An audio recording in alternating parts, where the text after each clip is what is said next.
Hi, welcome to Mr. Canada Math, and we're looking at finding the roots or solutions to a function. So the solutions are where they actually cross the x-axis. So there can either be no solution, so it doesn't cross. We can have one solution, kind of like, example 1, where it touches, right? So therefore we'd have a minimum or maximum at our x-axis. Or we can have two solutions where it crosses twice. So in example 1, if we look, because we're doing this graphically, well, it just touches down once right here. So that is actually our minimum point here. So our solution is simply where x is equal to 1. So we don't give them in terms of coordinate form, we just say where x is equal. Okay. Next one.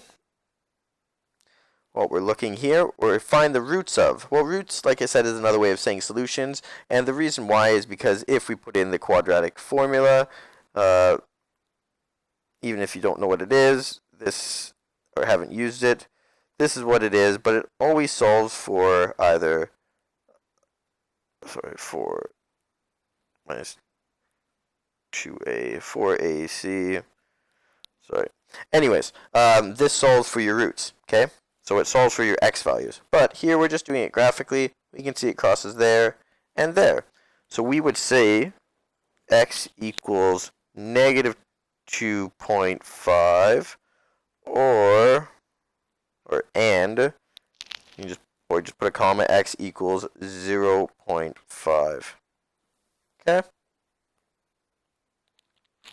So okay, and now we're going to move on to our very last example here. So find the roots f of x equals 0 for blank, right?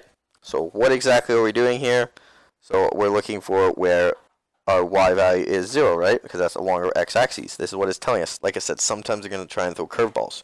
So, well, do we cross at all?